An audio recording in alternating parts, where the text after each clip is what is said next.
Hi, I'm Nick Tudor. I'm the CEO of D-RisQ, a small company based in Malvern in Worcestershire.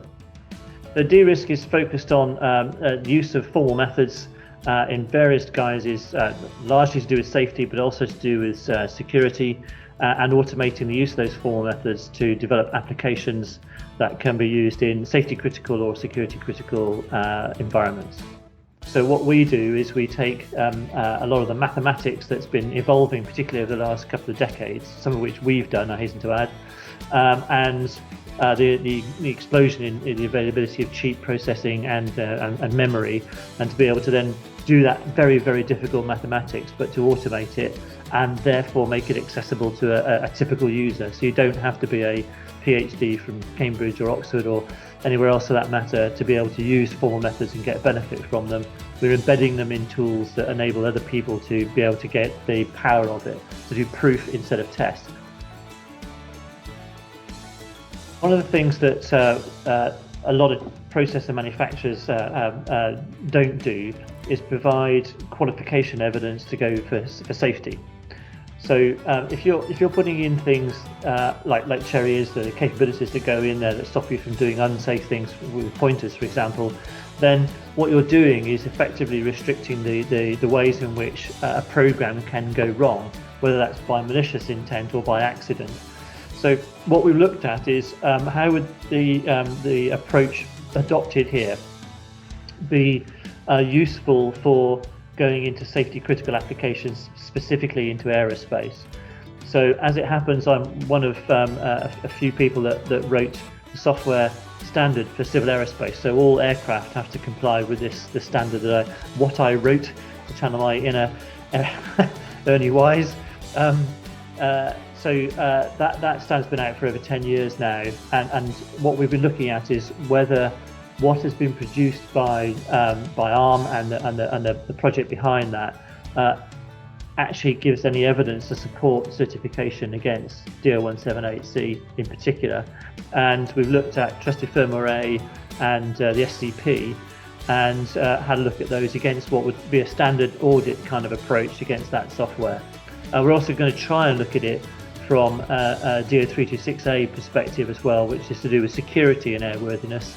So can you actually get hold of the hardware from a malicious perspective and make it do things that you wouldn't want it to do? We've yet to start that bit. That's just about to commence, in fact, next week. Don't ever, ever, ever use open source development to do anything to do with safety and security. So we've looked at Trusted Firmware-A, which is reasonable, far from perfect as a software development. Software developers in the open source community, there's an awful lot of people who really want to code, but they don't want to do anything called testing, because that's what testers do, and they certainly don't want to write down what it is that they've actually crafted in code to say what it does. So even if they did any tests, they would never be able to show what it did, because they haven't written down what it's supposed to do in the first place.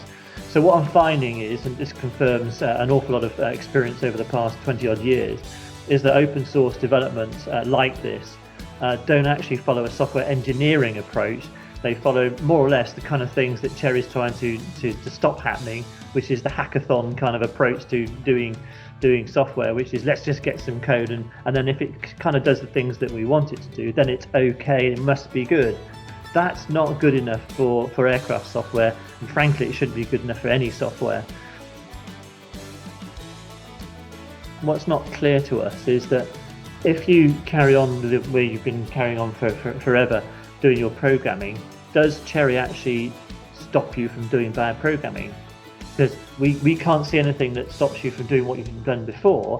It just says, well, now instead of a pointer being you can do anything with it, you can abuse it, the hardware will stop you from doing that. But you can still write bad code, and just the backstop is the hardware will protect it. What we can't see is anything that says from a compilation perspective, perhaps, because we can't find it, is that the compiler will throw out anything that's bad with respect to programming, and we can't see that. We won't be able to complete all of the assessments. These kind of assessments that you do for aerospace are quite detailed. We'll do much of it as we can, and get to as far as we can with it, and leave some lessons learned like you've just asked for, but also what else needs to be done going forwards. And one of the things that's coming out of this is that I think whilst it's great to be able to have some hardware enforced sort of protection that goes into the chip, and therefore some protection against bad programming techniques, actually, if you didn't do bad programming techniques in the first place, you wouldn't need this.